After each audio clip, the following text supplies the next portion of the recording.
Buenas tardes. Solo unas palabras de bienvenida y reclutamiento de gente en el exterior. Para los que no nos hemos visto esta mañana en el simposium sobre genética de la demencia, pues yo soy el doctor José María García Alberca, director médico actualmente del Instituto Andaluz de Neurociencia, IANEC.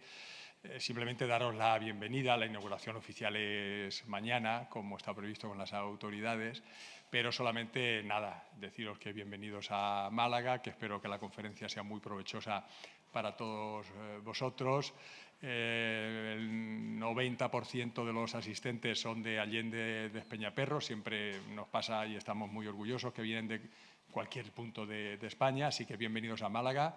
Los que la conocierais y los que no, pues ya veréis que tenemos una ciudad estupenda, muy bonita y muy acogedora. Espero que os estimule a seguir repitiendo en el futuro. Sin más preámbulos, voy a dar paso a la primera de las intervenciones de esta tarde, a mi compañera Esther Gris.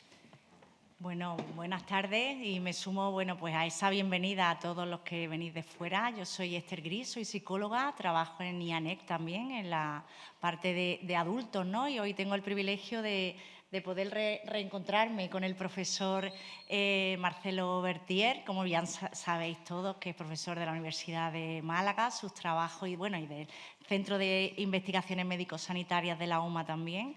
Todas sus investigaciones han ido relacionadas durante muchísimos años en relación a las afasias y hoy pues tenemos una ponencia que yo creo que nos va a interesar porque todo lo que sea novedoso aquí tenemos que tomar nota. Así que actualización en afasia y nuevos enfoques y espero que primero el doctor pueda explicar toda su ponencia y al final daremos tiempo a un turno de preguntas para que cada uno pueda solventar cualquier duda que tenga, ¿vale? Muchas gracias.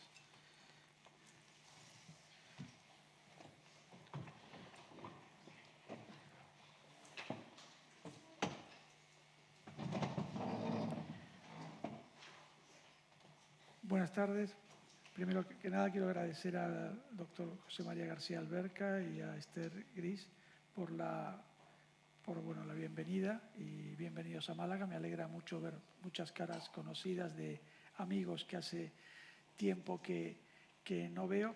Y en esta hora y media, esto es un taller, pero vamos a ver un poco una actualización en las afasias. Entiendo que este es un curso de enfermedad de Alzheimer y otros tipos de deterioro cognitivo de tipo neurodegenerativo, pero yo trabajo en afasia post-ictus y la afasia post-ictus le lleva muchos años de ventaja a lo que es las afasias de origen degenerativo, desde el punto de vista de investigación, de diseños de tratamiento y tal.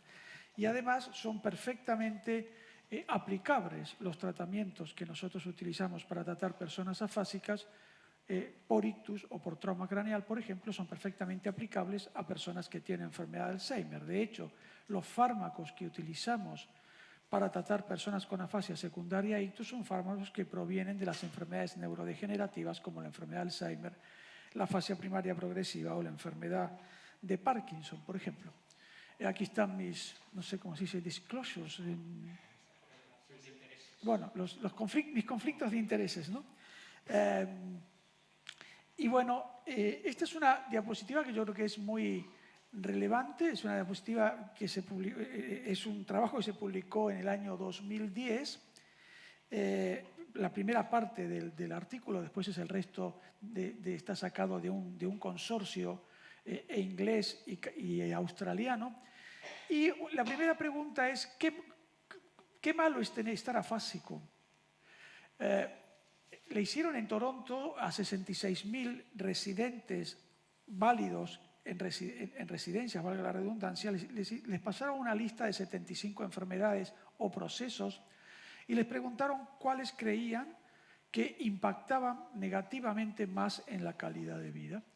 Y fijaros, el primero es la afasia, por delante del cáncer, por delante de la enfermedad de Alzheimer, por delante de la Corea de Huntington e inclusive por delante de estar cuadripléjico. Estos residentes preferían estar cuadriplégicos a estar afásicos. Por lo tanto, la afasia es un trastorno devastador porque modifica no solo el lenguaje, sino que el lenguaje es lo que nos hace humanos y además modifica toda nuestra vida. Es sorprendente, yo llevo 40 años trabajando en esto y no logro entenderlo, porque los trastornos del lenguaje no son importantes para la comunidad general, no importan o no interesan. Chris Code, en el año ya 2001 y ahora en 2016, hizo un estudio multinacional donde estudiantes de logopedia en una entrada de hipermercados en distintas ciudades como Luisiana, Exeter, ciudades argentinas, ciudades australianas, etc., le preguntaban a las personas que entraban si habían escuchado el término afasia o si habían escuchado el término ictus o el término enfermedad de Parkinson. Fijaros que solamente el 37% de esas personas tenían conocimiento acerca de lo que era la afasia, el 99% sabía lo que era el ictus y el 96% lo que era la enfermedad de Parkinson. Esto es sorprendente porque la afasia por ictus es el doble de frecuente que la enfermedad de Parkinson y más del doble de frecuente que la esclerosis múltiple que todo el mundo conoce. Pero para complicar más las cosas, les preguntaron, bueno, si usted dice que ha escuchado este término, por favor, defínalo o dígame qué conocimiento tiene. Y la verdad que el conocimiento era paupérrimo, ¿no? Había gente que decía que la afasia era un pez tropical, por ejemplo, ¿no? Que no tenían la menor idea. Por lo tanto, el conocimiento básico bajó a un 9% de personas que sabían lo que eran las afasias. Para el ictus quedó en un 53% y para la enfermedad de Parkinson en el 31%, ¿no? Por lo tanto, el conocimiento es muy bajo. Esto indica que en los hospitales no se le dé información a las personas que ingresan con afasia de cualquier etiología, que no sean derivados correctamente a determinados centros, que muchos centros no tengan implementados una metodología de tratamiento basada en principios neurocientíficos, esto en todo el ámbito nacional, y en lo que nos compete a nosotros es que no haya dinero para la investigación. Si yo tengo que competir con proyectos de SIDA o con proyectos, por ejemplo, de cáncer, las afasias son un trastorno prácticamente desconocido. Es más, cuando uno hace una búsqueda bibliográfica reciente, hay muchas más publicaciones recientes de afasias primarias progresivas que de afasias secundarias a ictus, por ejemplo, a pesar de que los que trabajamos en ictus llevamos mucho más tiempo que los que trabajan en afasia primaria progresiva trabajando en este tema. Quiero también contaros algunas cosas que son más relacionadas al ictus, como por ejemplo, siempre se dice que el primer año es crítico para la recuperación. Esto es incierto. Estuve yo viendo esta mañana pacientes que pertenecen a un ensayo clínico que tienen 7 años, 9 años, 11 años de evolución y que mejoran en días cuando uno tiene una estrategia terapéutica adecuada. Por lo tanto, SAL significa Speech and Facial Language Therapy, o sea, de rehabilitación del lenguaje. No hay que evitar pensar que la rehabilitación temprana es mejor, en el ictus al menos. No es cierto, y es más, la rehabilitación temprana, podemos en el turno de discusión hablarlo, puede ser inclusive hasta tóxica para un cerebro que está en un equilibrio muy inestable entre áreas de penumbra, zonas que pueden sobrevivir o que pueden morir. Y si yo aumento la demanda de oxígeno y de metabólica en estas regiones, esas células que están inestables pueden morir, ¿no? Y por otra parte, otro mensaje muy importante es que la rehabilitación es mejor cuando es intensiva. Más es mejor. O sea, menos de 2 horas de rehabilitación por semana, ya sea en afasia post-ictus, en afasias primarias progresivas o en enfermedad de Alzheimer, no es útil. Ningún ensayo clínico ha demostrado que menos de 2 horas sea eficaz, ¿no? La afasia es una verdadera tragedia, ¿no? Hay un libro reciente publicado por Silvia Rubio, que es una lingüista que ha sido mi maestra hace muchos años, y por Alfredo Ardila, que es una persona muy relevante en el ámbito internacional, que es de Colombia y ahora vive en Miami, donde se cuentan los testimonios de las personas que tienen afasias. No hablamos más de pacientes con afasias, sino hablamos de personas con afasias, porque estas personas realmente cuando pasan mucho tiempo no están enfermos. Una persona que tuvo un traumatismo de cráneo a los 20 años y sigue afásico a los 45 no es un paciente, no es una persona que tiene una secuela, y quitamos un poco el estigma de llamar pacientes a estas personas, ¿no?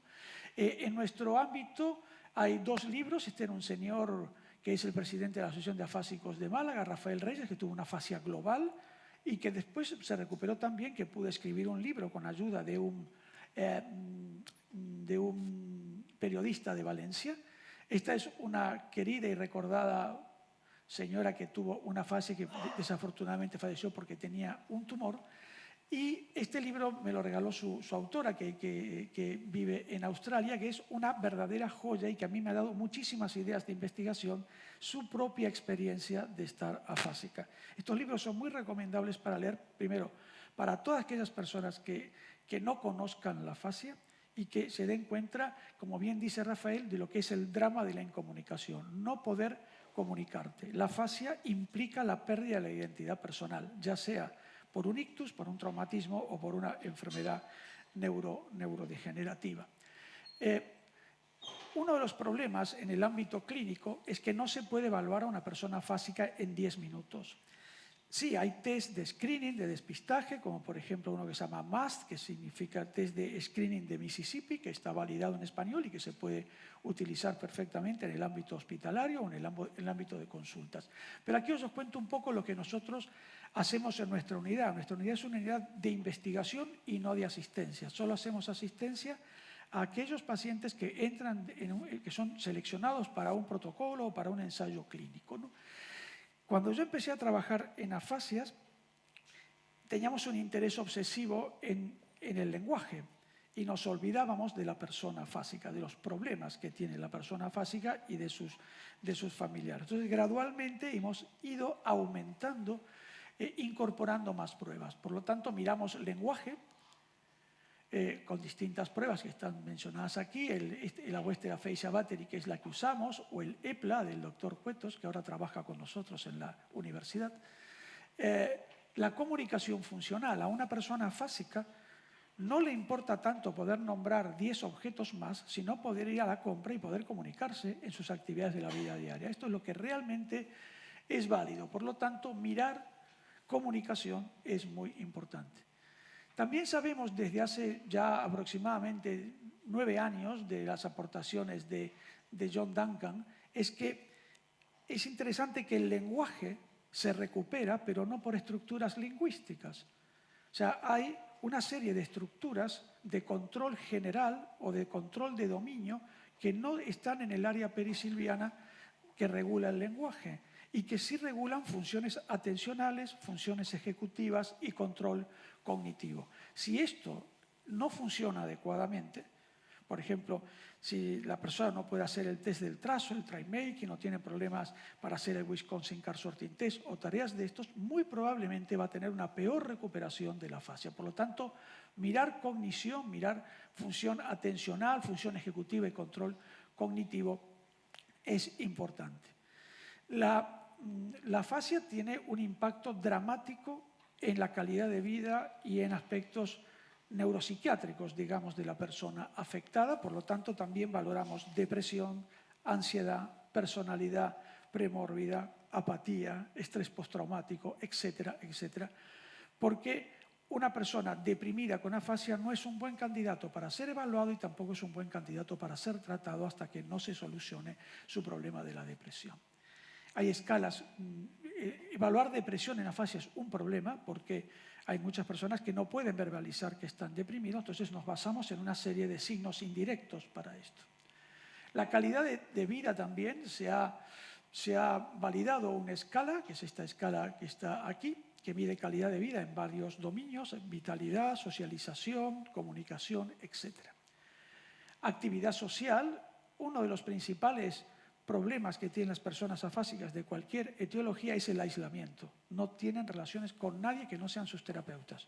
Tienen relación con su fisio, con su logopeda, con terapista ocupacional, pero el resto de la población se retira de ellos. No se retira por nada específico, se retiran porque no es fácil hablar con una persona afásica. Hay que tener como cierto tipo de entrenamiento para que tú puedas comunicarte y salir a tomar un café con una persona afásica. Y después también miramos el estado motor, ¿no? Usamos esta escala, es una escala sueca del año 75, que es un poco laboriosa, pero que nos mide el estado motor. ¿Por qué es importante el estado motor? Porque la principal causa de abandono de la rehabilitación es el transporte. O sea, la pérdida de adherencia al tratamiento es porque a esa persona no la pueden llevar a rehabilitación, por ejemplo. No es lo mismo una persona que viene conduciendo su coche, un afásico que viene conduciendo su coche, a una persona que la tiene que traer una ambulancia, y esto disminuye muchísimo la adherencia al tratamiento. Esto es un aspecto, yo diría, más de salud, ¿no? También es muy importante, PWA significa People or Person with Aphasia, o sea, que es cómo los llamamos ahora a este colectivo, y son qué expectativas tiene el propio paciente, qué es lo que quiere, cuál es su deseo. La mayoría de los pacientes que vienen, o de las personas que vienen a nuestra unidad, el día más feliz es cuando uno les hace un informe para que puedan volver a conducir un coche adaptado, que puedan, a pesar de que estén hemipléjicos, que puedan conducir un coche automático con una bola en el volante. Ese es el día que les ve su expresión facial más agradable. Por lo tanto, la expectativa de lo que quiere el paciente y no mi expectativa como investigador es lo que realmente hay que tener en cuenta. Y también muchísimo la calidad, digamos, la familia o los llamados cuidadores, porque este es un proceso que afecta a todo el ámbito familiar, no solamente a la persona afásica. A veces está peor emocionalmente la pareja de la persona con afasia que el propio afectado. Una pregunta que puede ser relevante es si la terapia del lenguaje es eficaz. Para los que trabajamos en esto sabemos que sí y que no hay ninguna duda, y entiendo que aquí hay mucha gente vinculada a la neurorehabilitación, ¿no? Pero los médicos todavía son bastante escépticos de esto, ¿no? El primer ensayo que se hizo, que se publicó en la revista Lancet, realmente esto retrasó 15 o 20 años la investigación, porque si se publica en Lancet algo que dice que el tratamiento de la afasia no sirve, ningún médico va a derivar pacientes a centros de rehabilitación. Fue un gran problema la publicación de este estudio, que tenía problemas metodológicos de inclusión. De ahí en adelante, todos los ensayos clínicos, ya sea estudios de prueba de concepto, estudios aleatorizados doble ciego, etcétera, o de ciego simple, han demostrado que es positiva la afasia. Es mejor tratar que no tratar. Y tratar cualquier sea la etiología. Uno puede pensar, una persona que tiene un tumor no lo vamos a tratar, ¿no? Hay que tratarlo porque puede mejorar a pesar de que tenga un tumor, ¿no? ¿Qué sabemos? Sabemos que la terapia es buena cuando es intensiva. Un metaanálisis hecho por Bogal en 2003 muestra que un mínimo de 5 horas por semana es necesario para que haya éxito. Y prácticamente en nuestro país no se dispensan 5 horas por semana a ningún paciente, pero es deseable. También aquí este estudio de Brady, que está publicado en la Cochrane Library, es de 4 horas o más, es más eficiente que menos. Más es mejor. Y este estudio, por suerte también publicado en Lancet por el grupo de Katharina Brandenstein, es un estudio multicéntrico alemán, demuestra que 3 semanas, 10 horas por semana, es eficaz para mejorar a pacientes con afasias crónicas y muy crónicas. Pero han tenido que pasar muchos años para que Lancet acepte un trabajo de rehabilitación, pues esto es una revista de medicina interna. Este es un artículo de acceso libre con 156 sujetos. Cuando yo hablo con personas que trabajan en ictus, me dicen que estas muestras son miserables, no sirven. Si tú no tienes 1000 pacientes, no me estás demostrando nada. Y esto no es correcto. Seleccionar personas con afasia que cumplan determinados criterios es absolutamente laborioso. Y una muestra de 156 sujetos es absolutamente válida, y este estudio demuestra que la rehabilitación en etapas crónicas del proceso es eficaz. Uno de los problemas de la rehabilitación de la afasia es que no hubo una teoría de la rehabilitación hasta el año 93. Por lo tanto, cada uno hacía un poco lo que quería y que no estaba basado en principios neurocientíficos. Hoy en día tenemos una teoría de la afasia, una teoría de la rehabilitación, y las técnicas que usamos de rehabilitación están basadas en modelos teóricos y no teóricos, o sea que sabemos perfectamente lo que estamos haciendo, y os mostraré en este taller que podemos casi dirigir la terapia o un tipo de intervención biológica hacia la región cerebral que nosotros pensamos que va a participar en el estudio. Por ejemplo, en los últimos años hemos editado está muy en boga el estudio de la repetición y de la imitación, y hemos editado varios Research Topics en Frontiers in Human Neuroscience que van en esta dirección. La posibilidad de que una persona imite o repita es muy válida para todo tipo de afasia, sobre todo para aquellos que tienen problemas en la repetición. Y ayer leía un trabajo del grupo de Bruce Miller que utilizan repetición de oraciones para tratar a personas que tienen enfermedad de Alzheimer o para tratar a personas que tienen afasia primaria progresiva, ¿no? Por lo tanto, hay una serie de terapias que llamamos terapias emergentes, que se llaman terapias basadas en la imitación. Se utiliza la imitación y la repetición como un instrumento terapéutico. Esto es muy cómodo porque el paciente la persona se puede tratar en su propio domicilio con audios, con vídeos, etcétera, y ser supervisado por alguna logopeda. La primera terapia es la terapia de entonación melódica, que fue la primera terapia basada en principios neurocientíficos. Se creó en Boston por Sparks, Albert y Harold Goodglass en el año 73, y es muy interesante porque lo que hace esta terapia, después volveremos a las otras, esta terapia es una terapia exclusiva para la afasia de Broca, que es la afasia más común en la etapa crónica, o para, por ejemplo, lo que sería la afasia primaria progresiva no fluente. Uno de los requisitos es que estas personas tienen que tener una gran pérdida de la fluencia, o sea, pueden decir solamente palabras aisladas, tienen que tener buena comprensión auditiva, no pueden estar deprimidos, y tienen que tener indemnidad del hemisferio cerebral derecho, porque lo que vamos a reclutar con la terapia es la actividad del hemisferio cerebral derecho. Vamos a estimular el fascículo arcuato del lado derecho. Y hay estudios que muestran que hay plasticidad estructural, que si yo le hago varias horas de esta rehabilitación, no solo voy a cambiar la funcionalidad del hemisferio derecho, sino que voy a inducir cambios estructurales que son de larga duración, ¿no? Esta es una terapia que se basa en la utilización del ritmo y de la prosodia, que como sabéis la prosodia, el hemisferio cerebral derecho tiene mucho que ver. La persona lo que hace es que sigue a la logopeda, repite simultáneamente con hiperprosodia, mientras que la logopeda hace un tapping en la mano izquierda con cada una de las sílabas. Esencialmente el tapping, la función es activar la corteza frontal derecha. O sea que no solo vamos a activar la región parietofrontal, sino que vamos a activar selectivamente con el tapping la corteza motora derecha. Aquí vemos que hay cambios muy relevantes con la terapia después de 40 horas. Pero una de las preguntas que surge, por ejemplo, con esta terapia es lo que llamamos la dosis de terapia. Este estudio, que es un estudio hecho en Rotterdam, muestra que de las 5 medidas primarias de eficacia, solo 2 mejoraron, por lo tanto el estudio se consideró negativo. ¿Cuál es el problema? Que usaron una dosis baja, usaron 30 horas de terapia. Gottfried Slau en Harvard mostró que esta terapia es eficaz cuando serán 75 horas, no 30 horas.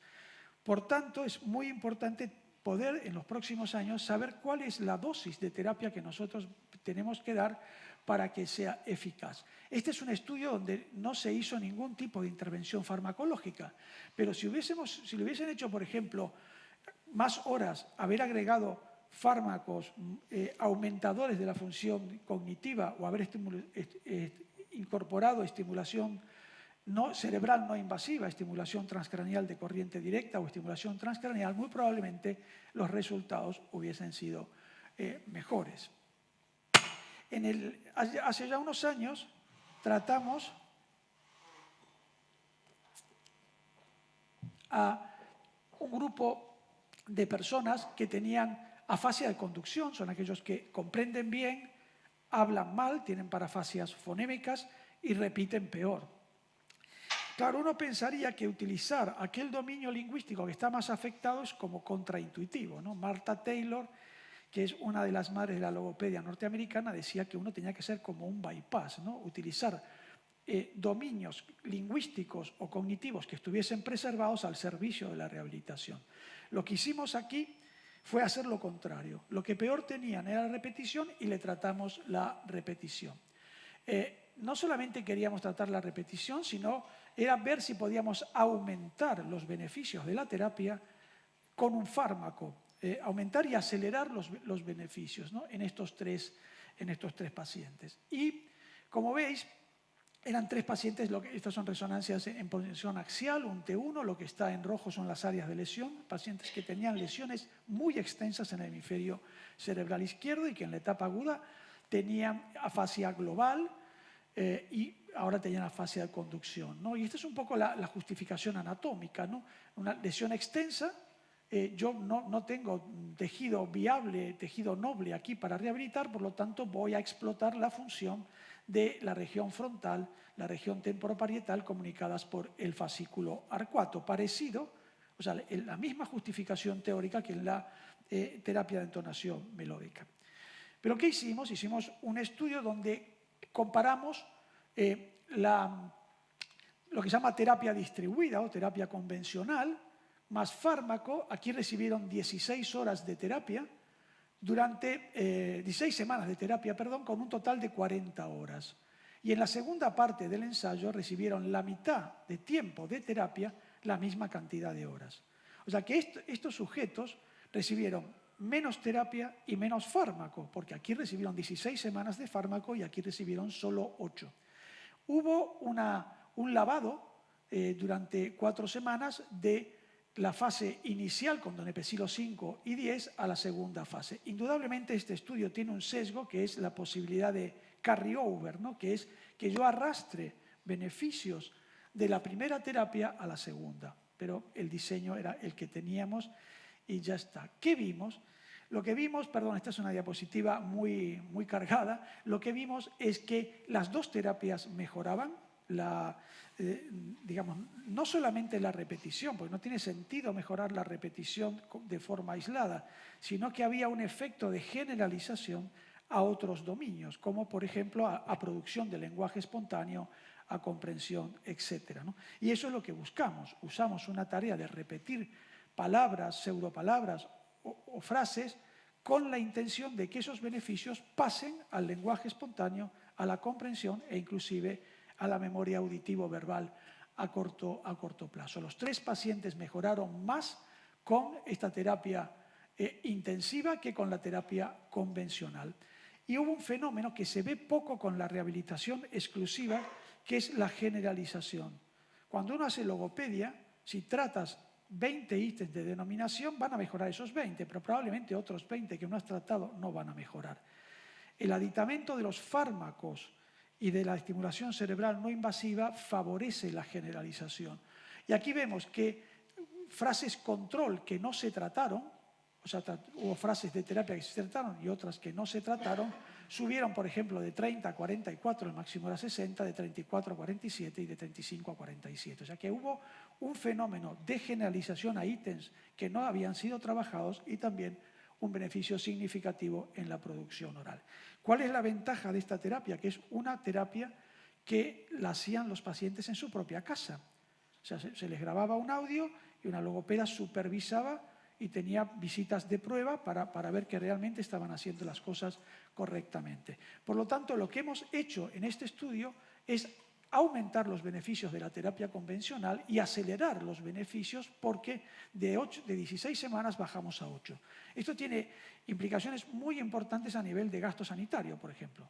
Pero, bueno, veremos si hay... De aquí en adelante de este estudio en adelante hubo varios trabajos más y hay un par de revisiones hechas en Estados Unidos y en Inglaterra que muestran que la repetición es interesante como estrategia.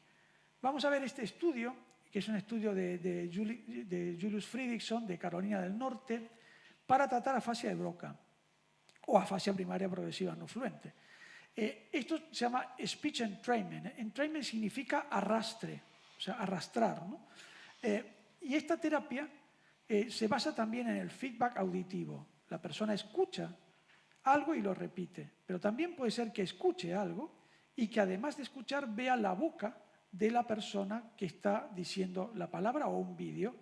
Por lo tanto, lo que tenemos es un feedback auditivo visual. Entonces, lo que hizo Fredriksson fue comparar el feedback auditivo solo contra el feedback auditivo visual y vio que hacer feedback auditivo visual es mucho más eficaz que hacer feedback solamente auditivo. Ahora mostraré, se hacen una serie de vídeos que la persona se lleva a su casa y practica supervisado por logopedas, ¿no? En el año 2010, un grupo de Chicago y de Irvine, en California, crean esta técnica que se llama Imitate, que es lo mismo, o sea, que es una terapia auditivo-visual, de feedback auditivo-visual, mediante vídeos que tienen distinta complejidad y que son adaptables a cada persona según el grado de defecto que tengan. Y una doctoranda nuestra, Irene de Torres, que trabaja aquí en el Servicio de Rehabilitación del Hospital Civil, ha adaptado estos vídeos y esta es la página web de Repetir conmigo. O sea que estos vídeos están de alguna manera disponibles, ¿no? ¿Cuál es la justificación teórica de utilizar unas terapias de imitación? Nace del descubrimiento fortuito de Giacomo Risolati de las neuronas espejo, y vemos que hay neuronas espejo en la región parieto-temporal. Estas son neuronas auditivo-visuales en el lóbulo parietal inferior y también en el área F5 por encima del área de Broca. Es muy interesante que estos dos grupos de neuronas espejo están conectados por el fascicular 4, están como entremezcladas con el fascicular 4. Por lo tanto, yo observo e imito, y la imitación de lo que oigo o de lo que observo está vehiculizada por el fascículo AR4. Cuando en los estudios de conectividad que se han hecho, este mismo grupo, Susan Duncan y Stephen Small, muestran que la observación está representada bilateralmente por una red o por varias redes, y también la imitación también está representada bilateralmente. Por lo tanto, frente a lesiones extensas en el hemisferio cerebral izquierdo, tenemos la capacidad de acceder a sistemas de neuronas espejo del hemisferio cerebral derecho. Es una técnica que también se está utilizando cada vez más. Para aquellos que tengan interés, este libro es un libro de acceso libre en Internet, se llama The Neurobiology of Language, es un libro del año 2016, enorme, magnífico, que da una idea genial de lo que es la fascia. Fijaros que este es el capítulo 84, o sea, es un libro y está libre en Internet. Hay muchos PDFs de distintos capítulos para quienes tengan interés, ¿no? Con Irene de Torres tuvimos la oportunidad de utilizar esta técnica en una persona con afasia asociado a potenciación colinérgica con donepezilo. ¿Por qué elegimos a este señor? Por dos razones. Primero, porque tiene una afasia cruzada, o sea, aquellas personas diestras que tienen una afasia por lesión de hemisferio cerebral derecho, que es excepcional, son 4%, entre el 4 y el 10%. Y además porque este paciente tenía una lesión selectiva del fascicular 4 derecho. Entonces queríamos ver qué ocurría y teníamos mucho interés en ver aspectos de neuroplasticidad estructural en él. Es un diseño de caso único, es un clinical trial, pero es un clinical trial de un solo paciente. El paciente recibe igual con la misma pauta que para tratar la enfermedad de Alzheimer, 5 miligramos de donepezilo de la semana 0 a la 4 y después sigue con donepezilo y continúa hasta la semana 28 con donepezilo y en la semana 12 a la 28 recibe lo que llamamos Look, Listen and Repeat, ¿no? Que era la terapia de imitación, repetición auditivo-visual. Aquí termina el estudio y hay dos evaluaciones bastante alejadas de lavado, sin fármaco y sin rehabilitación, porque una pregunta importante es ¿cuándo debo interrumpir el tratamiento? Que la verdad que no lo sabemos bien, y qué persiste de la ganancia que ha tenido la persona a lo largo del tiempo. Veamos, aquí está el resultado de la Western Aphasia Battery, que mide gravedad global de la fascia. Esto es comunicación en actividades de la vida diaria. Esto es repetición de frases idiomáticas, el que fue a Sevilla perdió su silla. Y estos son frases nobles, o sea, frases que están emparejadas con los clichés. Para las personas que tienen este tipo de afasia, repiten mejor frases nobles que clichés, porque los clichés se procesan como una sola entrada al sistema léxico-semántico y es más difícil, en cambio, las frases nobles procesas una palabra de cada vez. O sea que es más fácil para estos pacientes. Vamos a ver aquí que en esta parte Hay un impacto muy importante del fármaco solo, o sea, sube de 79, el máximo es 100 a 83, y después cuando hacen rehabilitación se mantiene, pero después cae. Cuando llegamos al lavado, cae. Pero un aspecto importante que hemos visto durante muchos años es que ningún paciente que ha recibido rehabilitación intensiva y que además ha recibido fármacos, después de terminar el tratamiento, vuelve a la línea base. Siempre quedan por encima, o sea, siempre aspectos que han ganado van a persistir a lo largo del tiempo. O sea, hubo un descenso en el lenguaje, pero no hubo un descenso en la comunicación. Sube mucho, esta escala tiene hasta 180 puntos, sube mucho con el fármaco y después se mantiene. Es interesante, hemos logrado que el paciente mantenga lo que le va a ser útil en su vida diaria, que es la comunicación funcional, ¿no?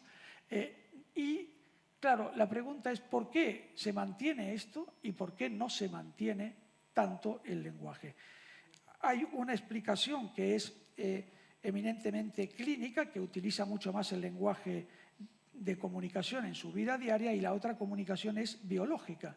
El lenguaje y la comunicación no están en las mismas áreas cerebrales. El lenguaje es perisilviano, frontotemporoparietal, y la comunicación está en la línea media, está en el área premotora suplementaria, área motora suplementaria, aquello que tiene que ver con la intención de comunicarse y con lo que se llama el mentalizing, ¿no? Que es la teoría de la mente. Es importante tener teoría de la mente para poder y suficiente impulso para poder comunicarse en actividades de la vida diaria. Esto posiblemente explica por qué este paciente mejoró más, mantuvo más los beneficios en el lavado, en la comunicación, que en el lenguaje. Si vamos a la repetición de frases, fijaros que la evolución es diferente. Hay poco beneficio con el fármaco solo, pero cuando practican la repetición aumenta muchísimo, tanto para los clichés como para las frases nobles. Por lo tanto, lo que podemos decir es que hay un primer efecto beneficioso en la gravedad global de la fascia y en la comunicación sin rehabilitación, y hay después un beneficio adicional en la repetición cuando las personas practican repetición auditivo-visual. Pero vamos a lo que nosotros pensamos que es más revelador, ¿no?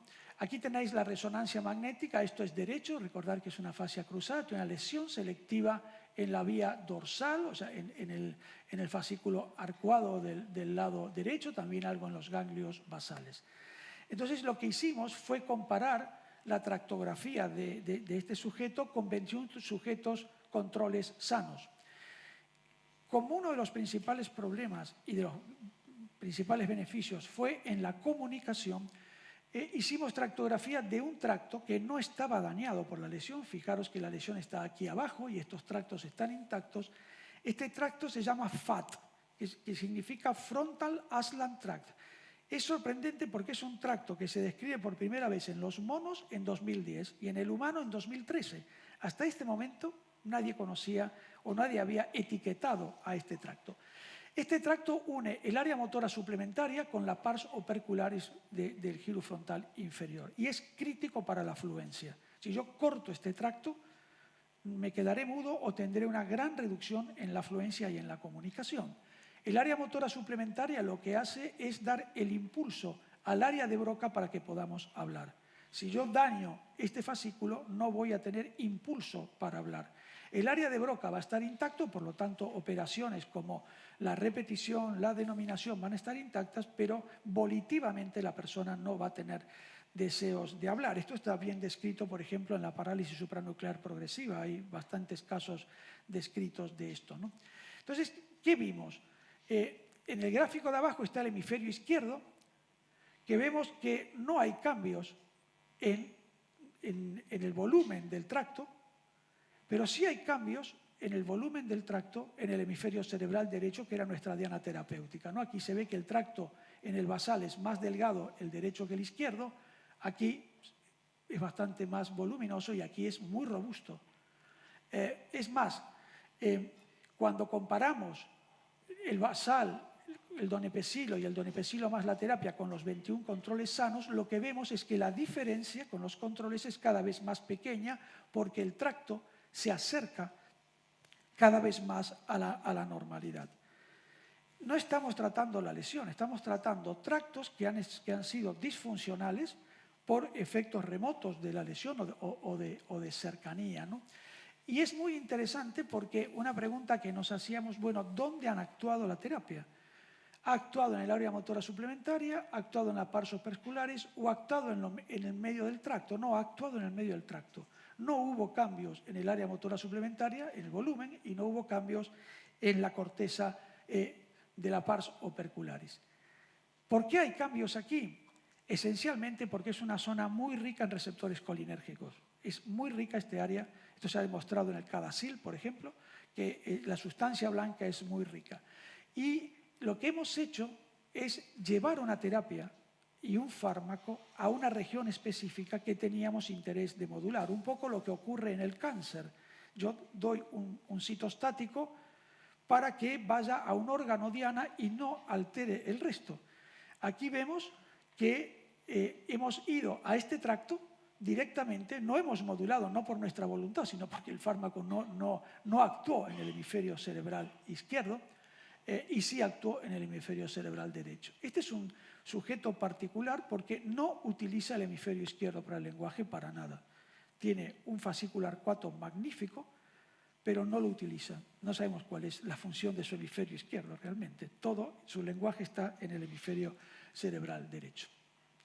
Vamos ya a otro tipo de terapia. Nos quedan 40 minutos de taller. Y esta terapia la crea Edward Tau, de Alabama. Edward Tau se da cuenta que las personas que tienen ictus y tienen hemiparesia, aunque puedan mover el brazo, no lo mueven y empiezan a utilizar el brazo sano.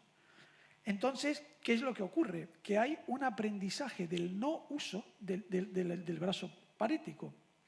Por lo tanto, las redes neuronales se deprimen, se apagan y la persona se hace muy apta para su brazo izquierdo, pero muy poco apta para el brazo parético en este lado. Entonces, a Edward Tau se le ocurrió, esto está perfectamente demostrado en animales de experimentación, etc.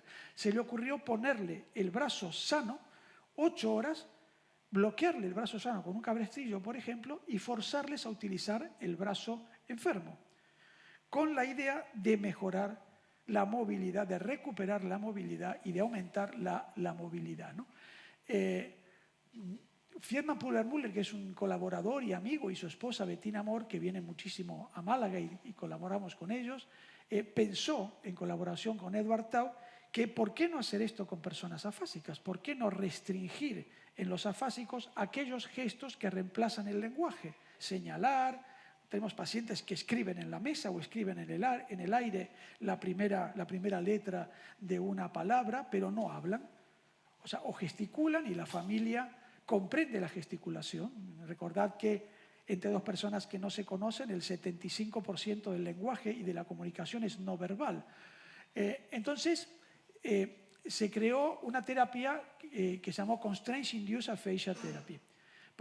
Este es el libro que os mencioné, de Neurobiology of Language, y este capítulo también está en este libro. Y esto es lo que hace Edward Tau, ¿no? Pone, por ejemplo, aquí una manopla que le impide al paciente mover su brazo sano y mueve el brazo enfermo. Y está 8 horas con esa manopla.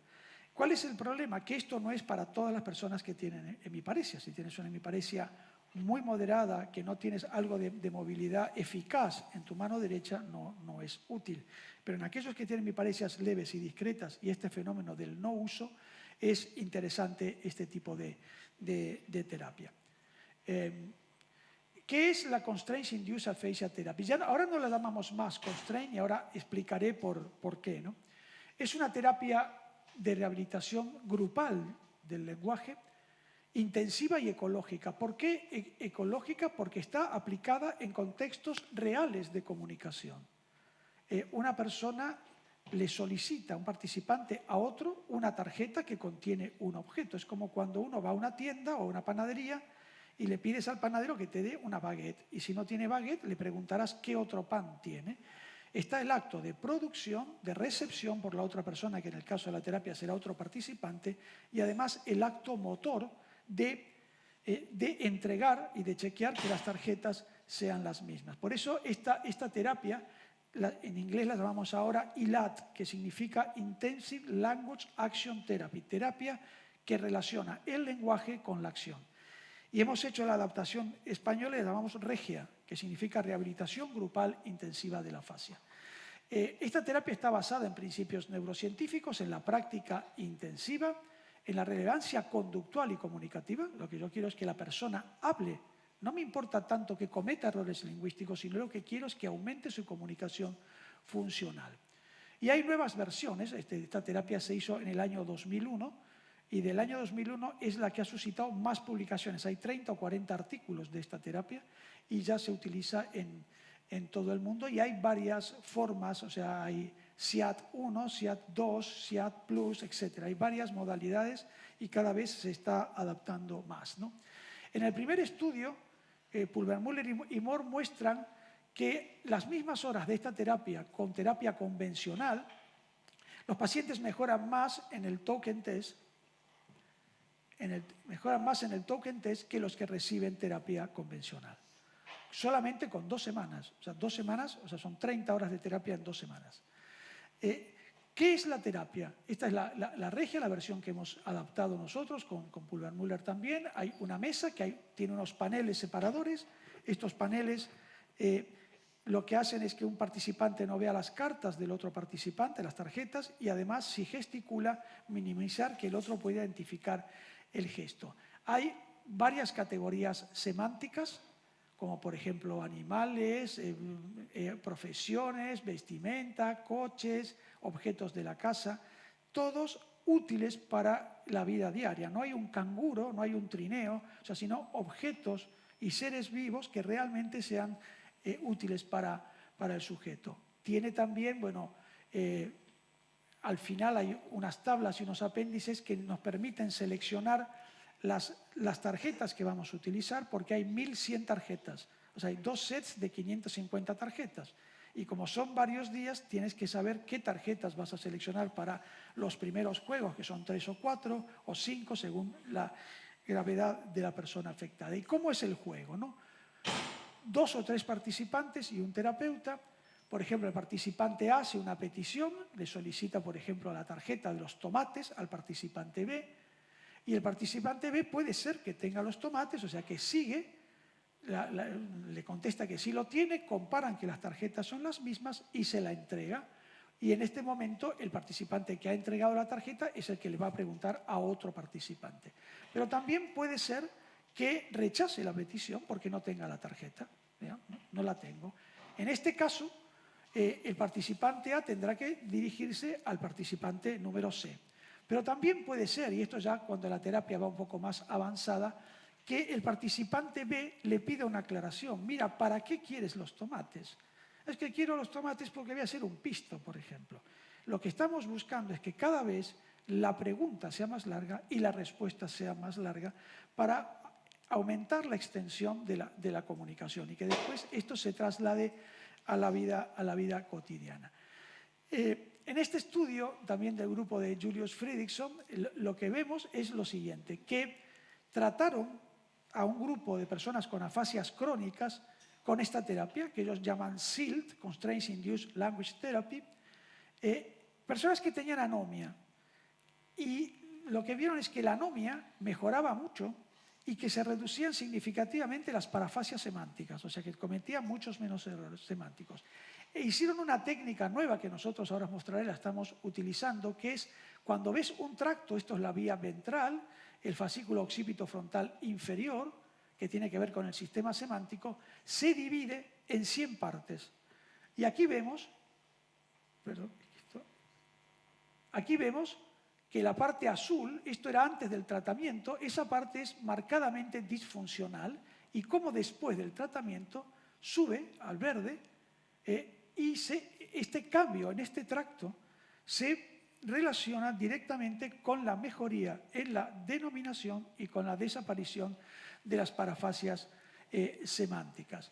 O sea, hasta ahora veíamos el tracto entero, ahora podemos ver 100 fragmentos del tracto. Veamos este caso, por ejemplo.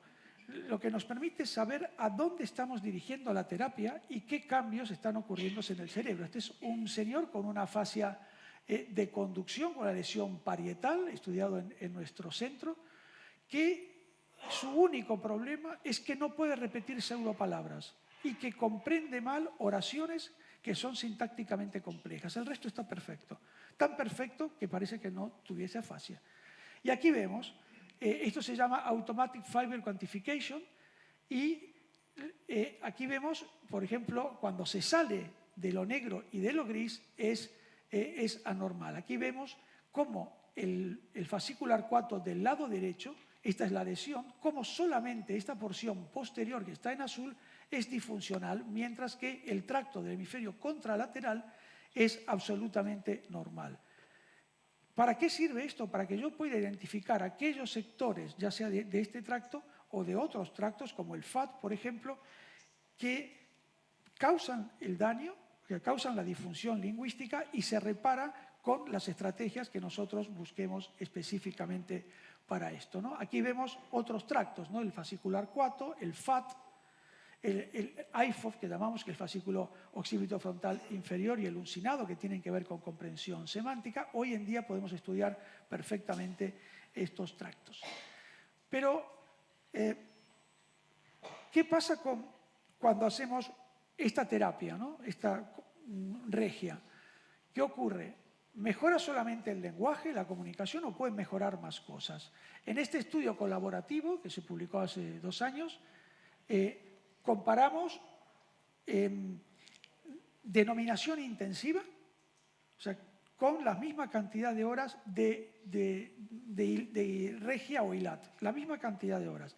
¿Cuál es la diferencia? Es que en la denominación intensiva el participante solo tiene interacción con la logopeda, no tiene interacción con otra gente, y solo denomina, no habla de otra cosa. En cambio, en la regia hay socialización.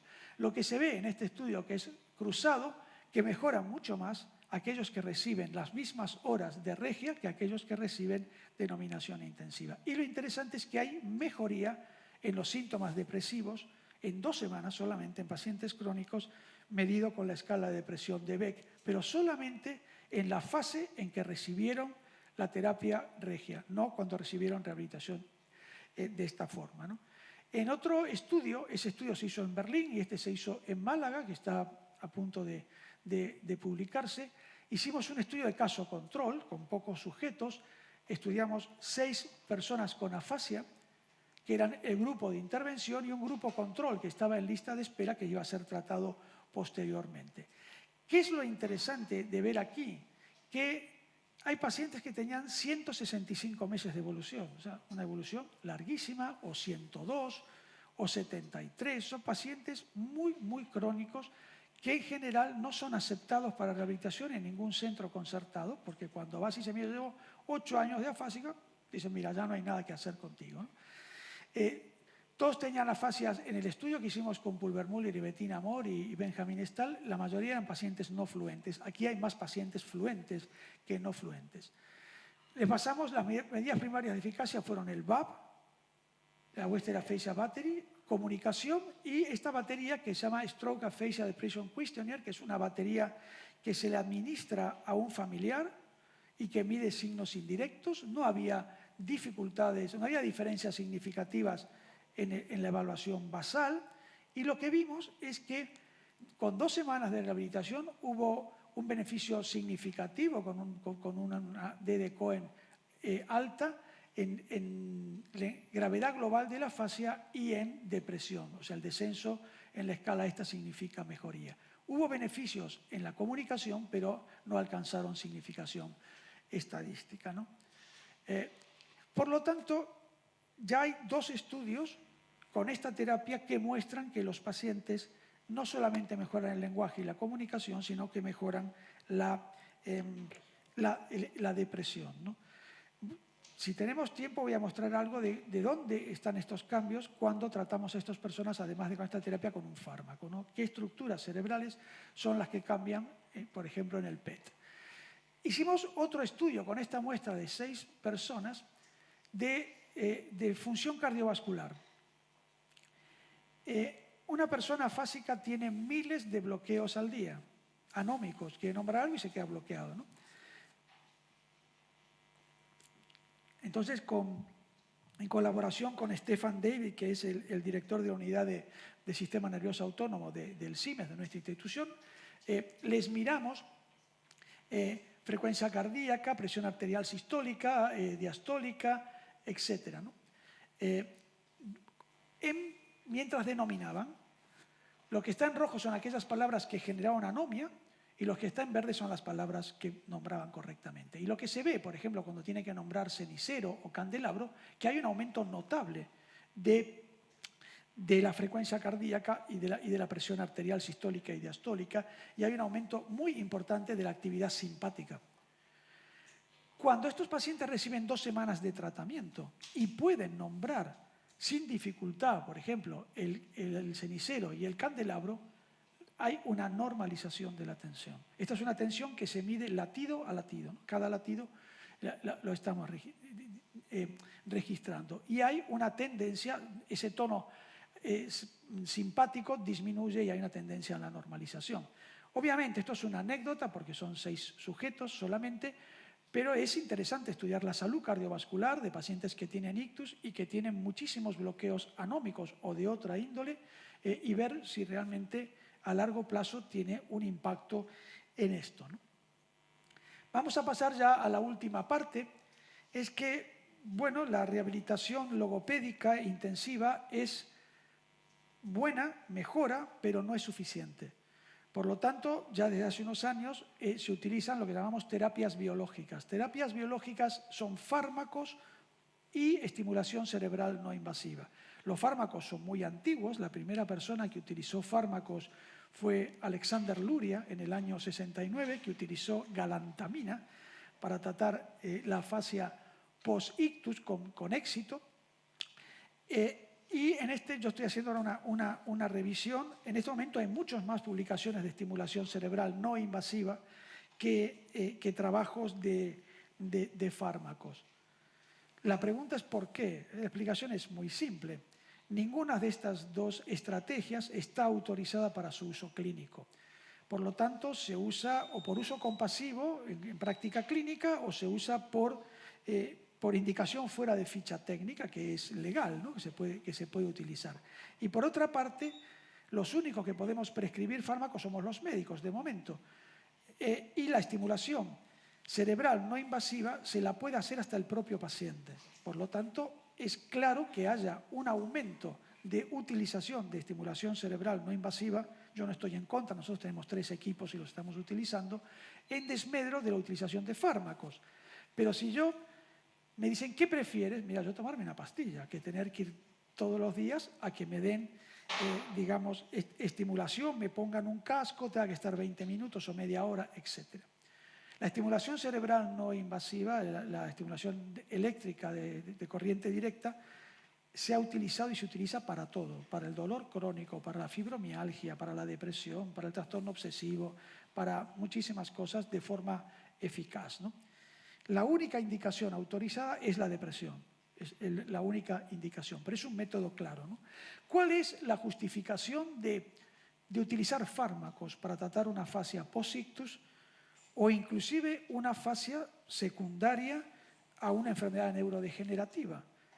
Hasta ahora, por ejemplo, se decía que no había que tratar la afasia primaria progresiva, por ejemplo, con fármacos colinérgicos, porque no había defecto colinérgico. Pero Marcel Mesulan acaba de demostrar que muchas personas con afasias primarias progresivas tienen un defecto colinérgico y que pueden ser subsidiarios de ser tratados con fármacos colinérgicos, galantamina, donepezilo, rivastigmina. En el ictus, la justificación es la siguiente, que en el cerebro basal anterior o en el tronco cerebral residen los núcleos de los principales neurotransmisores, acetilcolina, norepinefrina, serotonina, dopamina, que van en ruta hacia los ganglios basales, el tálamo y la corteza cerebral y la inervan, favoreciendo la vigilancia, atención, velocidad de procesamiento de la información, memoria, lenguaje, función ejecutiva y aspectos, digamos, emocionales como ánimo, recompensa y motivación. Las lesiones en el ictus, en general, alteran la transmisión desde estructuras profundas a la corteza. O sea, hay una depresión de neurotransmisores o una liberación masiva, por ejemplo, de glutamato, que es tóxica para el cerebro. Entonces, usamos medicamentos que regulen, o sea, que nivelen, valga la redundancia, los niveles de neurotransmisores, y son sobre todo fármacos que se utilizan para la enfermedad de Alzheimer y la enfermedad de Parkinson y también para la demencia vascular. ¿Qué es lo que pasa, no? Yo escribí en el año 2014 un editorial que, diciendo un poco un voto de esperanza y un voto a favor de esto, que había varios estudios de prueba de concepto que mostraban que la levodopa, el donepezilo, la galantamina, la memantina y la dextroanfetamina son útiles para tratar a personas que tienen afasia. Pero ninguno de estos agentes tiene la licencia para ser utilizado, y uno de los problemas es que las licencias han expirado, por lo tanto la industria farmacéutica no tiene más interés en financiar estudios de este tipo, y esto es uno de los problemas, ¿no? Y como comenté, estos agentes son utilizados como medicación fuera de ficha técnica. Mi última diapositiva es un voto a por qué está justificado seguir haciendo investigación en tratamientos farmacológicos en afasias o en otros trastornos cognitivos, por ejemplo, negligencia, ¿no? O déficit cognitivo vascular, por ejemplo.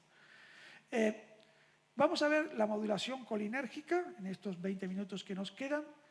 Es el fármaco que, digamos, los sistemas colinérgicos es lo que más hemos estudiado en nuestra unidad.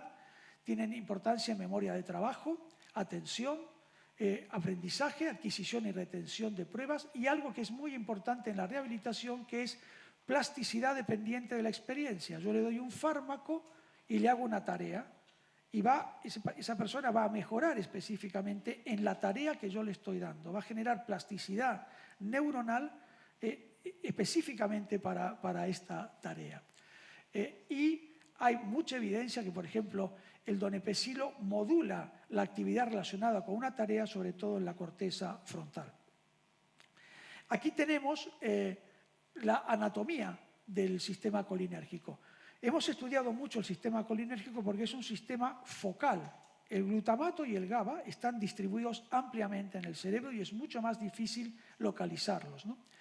Pero el sistema colinérgico se conoce muy bien desde los estudios de Selden y de un estudio de un compatriota que es Mena Segovia, que trabaja en Estados Unidos, que tiene un trabajo precioso en Europe, que muestra que cuando yo estimulo un neurotransmisor, no estoy solamente activando este neurotransmisor, sino que ese neurotransmisor tiene contacto con otros.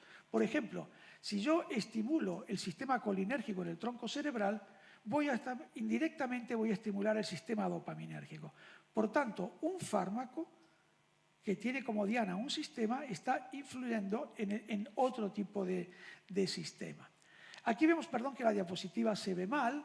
El 80%, la vía colinérgica, hay una zona medial que va por el cíngulo, que se llama CH4, esta es la clasificación de Marcel Mesulam, y una vía lateral que va por la cápsula extrema, y esta es la zona donde ocurre el 80% de los ictus, el territorio de la arteria cerebral media. Y esta vía lateral inerva el 70 o 80% del área perisilviana del lenguaje. El sistema colinérgico es mucho más rico en el lado izquierdo que en el lado derecho, muchísimo más voluminoso. No sabemos bien por qué. Por tanto, nuestra idea es que si esto está dañado, o sea, podemos tratar remanentes del sistema colinérgico que queden, podemos modular la vía medial y el sistema colinérgico del hemisferio derecho con fármacos de este tipo. Aquí vemos un paciente con afasia de conducción y déficit cognitivo vascular. Lo que está en rojo es la vía colinérgica lateral y lo que está en verde, muy pequeñito, es la vía colinérgico medial. Y fijaros que esta persona tiene múltiples lesiones en la sustancia blanca que alteran sin duda el sistema colinérgico. Esto lo ha demostrado el grupo de Toronto de Sandra Black, que hay defectos colinérgicos muy importantes en las personas que tienen defecto cognitivo vascular. Y este paciente además tenía una lesión parietal. Por lo tanto, hay una justificación teórica y una evidencia muy fácil de identificar con una simple resonancia magnética si el sistema colinérgico está dañado. Empezamos a estudiar esto en el año 2003. Este es un estudio abierto que tiene después un seguimiento a 6 meses de pacientes con afasia secundaria a ictus, y lo que vemos es que hay un número muy importante de respondedores. Aquellos que tienen más de 5 puntos de beneficio en la Western Aphasia Battery son respondedores, y un aspecto importante es que el beneficio se mantiene a largo plazo. O sea, por lo menos hicieron un ensayo de 6 meses y recibieron 6 meses más el medicamento y se ha mantenido. Durante la primera parte recibieron 2 horas de rehabilitación por semana logopédica, pero durante la segunda parte no recibieron ningún tipo de rehabilitación, solo el fármaco, y se mantuvo el beneficio. Después, como procedía, hicimos un ensayo doble ciego controlado con placebo con otro grupo de pacientes. 13 fueron aleatorizados a donepezilo y 13 a placebo, y de las 3 variables, 2 variables primarias de eficacia, la gravedad global de la afasia y la comunicación en la vida diaria, mejoraron significativamente. Y hay un hallazgo que es constante en nuestros estudios y en otros, es que la denominación, que es la secuela más frecuente en la afasia, mejora significativamente con este tipo de intervención. Estos 2 estudios no tenían hallazgos anatómicos, ¿no? Entonces, lo que hicimos fue un estudio de lo que se llama resonancia magnética multimodal farmacológica, un nombre un poco complejo, que es utilizar resonancia magnética y otros métodos como PET para ver dónde ocurren los cambios en estas personas. Es un estudio muy simple, a 10 semanas, donde reciben el fármaco todo el tiempo. Las primeras 8 semanas no reciben rehabilitación, y las 2 últimas semanas reciben ILAT o regia. Se les pasan varias escalas, se les hicieron 3 PET con glucosa, morfometría basada en voxels y resonancia magnética funcional. Voy a mostrar algunos detalles. Aquí vemos la superposición, cada uno es un paciente, es la superposición del PET con glucosa y la resonancia. Vemos siempre que el defecto metabólico es mucho más extenso que el daño estructural. Y aquí es la superposición. Lo que es amarillo es donde hay más pacientes, más personas que tienen daño en esta estructura, y como veis, esto está a la altura de la ínsula y de la cápsula extrema y altera perfectamente la vía colinérgica lateral. Pero las otras rutas están intactas. ¿Qué vimos? Que los que están en verde son respondedores y los que están en rojo son no respondedores, ¿no? Con el tratamiento farmacológico, que es la columna de la izquierda, hubo 1, 2, 3, 4, 5 respondedores, o sea, 50%. Y con la terapia combinada, el 80% de ellos fueron respondedores. Es interesante que los respondedores estaban más afásicos, tenían defectos más graves que los no respondedores. Esto es lógico. Cuando más grave es la afasia, tienes más margen para mejorar. En una escala que va de 0 a 100, si tienes 70 te quedan 30 puntos, y si tienes 80 te quedan 20, ¿no? ¿Y en qué mejoraron? En lenguaje. Esto es tratamiento farmacológico solo y tratamiento combinado. Mejoran los dos, pero significativamente más el tratamiento combinado. Ocurre exactamente lo mismo con comunicación en actividades de la vida diaria. Y ocurre también en calidad de vida, pero no hay diferencia significativa de los 2 tratamientos, a pesar que la terapia combinada es mejor. Y de calidad de vida, lo que más mejora es la comunicación. O sea, los familiares comentan que se comunican con bastante más facilidad.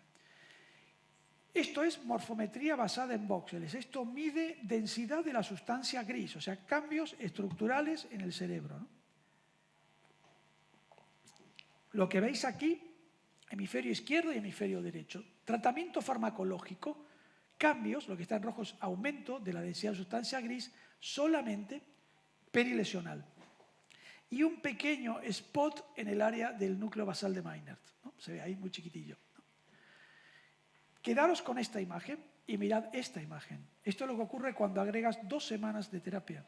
El cambio es importantísimo de aumento de la densidad de la sustancia gris. Los revisores de nuestros trabajos nos dicen siempre, bueno, el donepezilo, por ejemplo, tiene un efecto difuso sobre el sistema nervioso. Mentira, no es así. Tiene una acción selectiva sobre estructuras. Por ejemplo, la corteza orbitofrontal, temporopolar, el precunio, el cunio, están inervados no exclusivamente, pero sobre todo por el sistema colinérgico. Yo sé a dónde va el fármaco, tengo una idea bastante clara en qué estructuras yo quiero modular. Por ejemplo, hay bastantes estudios del grupo, por ejemplo, un estudio del grupo de Molinuevo, de Solé Payudet, que muestra que, por ejemplo, personas con enfermedad de Alzheimer, lo que se llama la red por defecto, de Default Mode Network, mejora cuando uno da donepezilo. Y este es un ejemplo claro de que esta red, que tiene que ver, por ejemplo, con la introspección, mejora considerablemente también en personas que tienen afasia secundaria a ictus. Puede mejorar con rehabilitación, pero también mejora con terapia combinada. Pero bueno, hablé de depresión. ¿Qué pasa con la depresión en el PET? Los pacientes mejoran con fármaco solo y con terapia combinada, y hay cambios en estructuras, por ejemplo, en el área motora suplementaria, aumento de la actividad metabólica con PET, en el tálamo está inervado por los núcleos del tronco cerebral colinérgicos, en la región del cíngulo posterior y el lóbulo parietal. Esto se correlaciona directamente con cambios en el estado anímico de las personas, ¿no? Y también, ¿qué pasa con la apatía? En la apatía hay mejorías en la cabeza del caudado, que todos sabemos que cuando hay un ictus en el caudado, por ejemplo, estos pacientes tienen profunda apatía, y es muy interesante porque mejora lo que se llama el cíngulo subgenual, que es esta estructura de aquí, el área 25. ¿Por qué es interesante? Porque el tratamiento de la depresión fármaco resistente, que se hace sobre todo en Atlanta, en Estados Unidos, colocan electrodos bilaterales en esta estructura. Se colocan un estimulador como para la enfermedad de Parkinson, pero en esta estructura.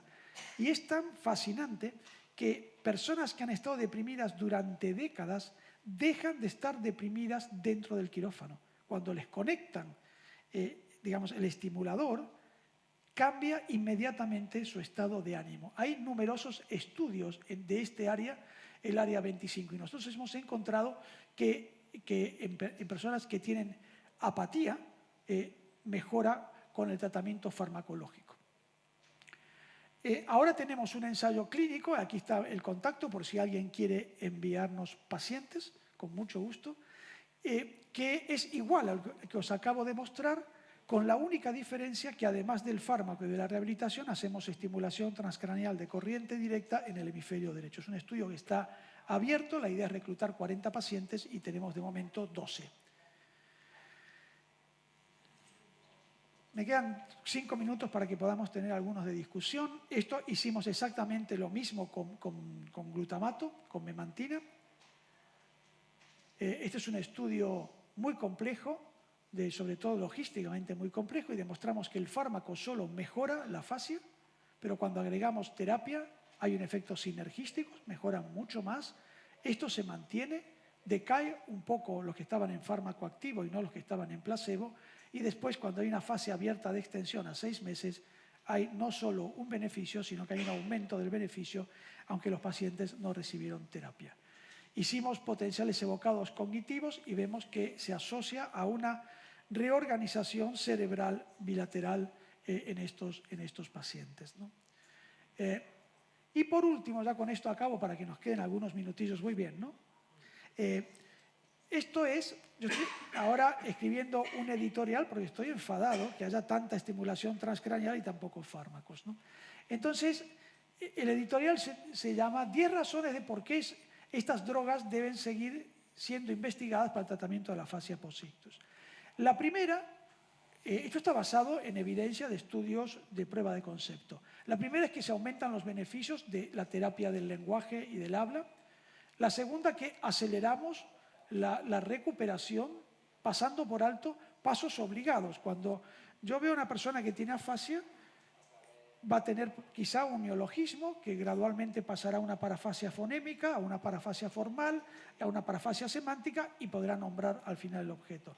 Cuando le doy un fármaco, me salto pasos, puedo pasar de neologismo a una parafasia formal. Esos pasos obligados no son tan obligados cuando tienes una intervención de este tipo. Lo otro es rápido acceso a palabras no disponibles. Lo que llama la señora esta que me regaló el libro de Australia, brain clicks.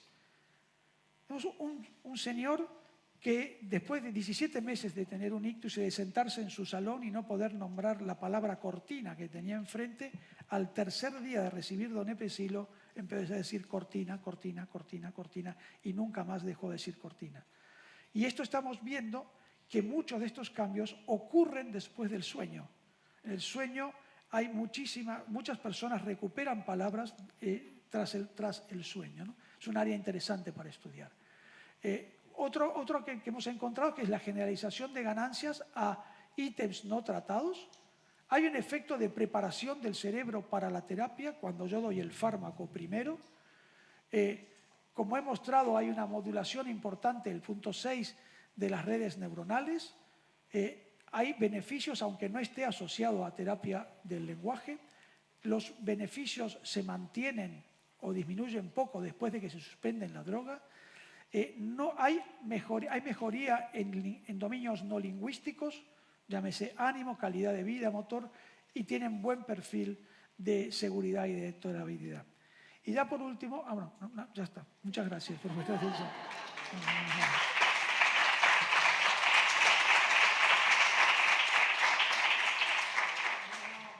Muchísimas gracias, Marcelo, y muchísimas gracias a todos ustedes porque entiendo que la hora era complicada y bueno, y la verdad es que la atención ha estado totalmente preservada sin medicación, ¿no, Marcelo? Sí. Bueno, pues para intentar cuadrar, como siempre pasa, lo que es el transcurso de los talleres de esta tarde, os pediría por favor que hicierais el turno de preguntas que pasamos ahora, intentando ser lo más breve posible a la hora de formularla. Y bueno, ya así a las 6:45 podré estar fuera para dar paso al siguiente taller de la compañera Tamara Marín en relación a la importancia de la neuropsicología. Así que la compañera azafata tiene el micro y levantar la mano, por favor, y se acercará. Gracias.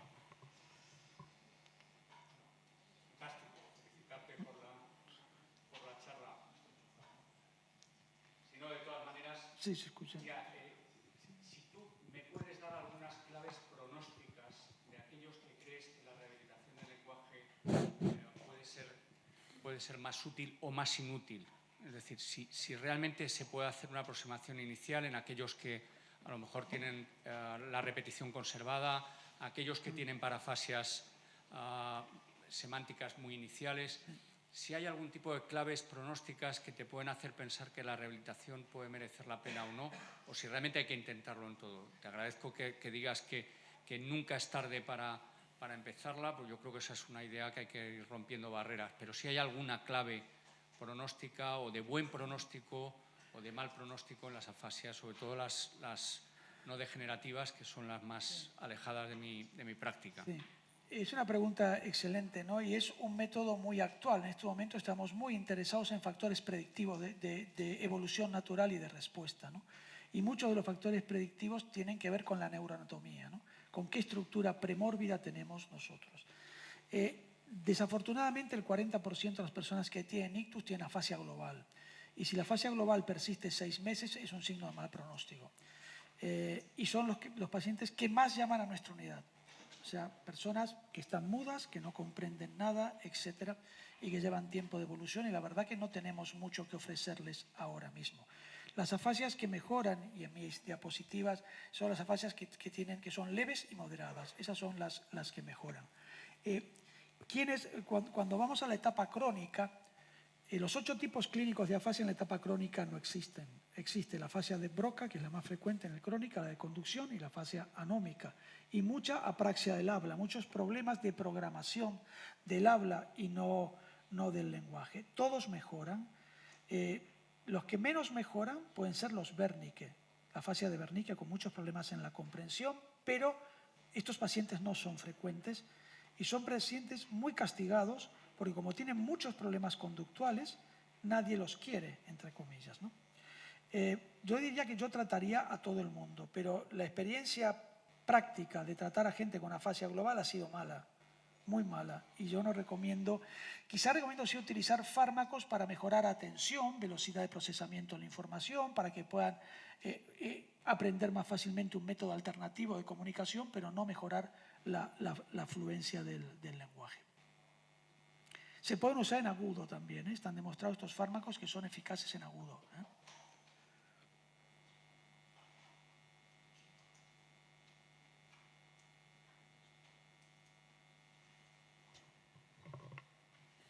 Es que no se puede explicar tan bien las cosas, Marcelo. El problema de explicar también las cosas es que al final no hay mucha duda, pero... Bueno, si nadie pregunta nada, le contesto un poco más amplio a Guillermo, ¿no?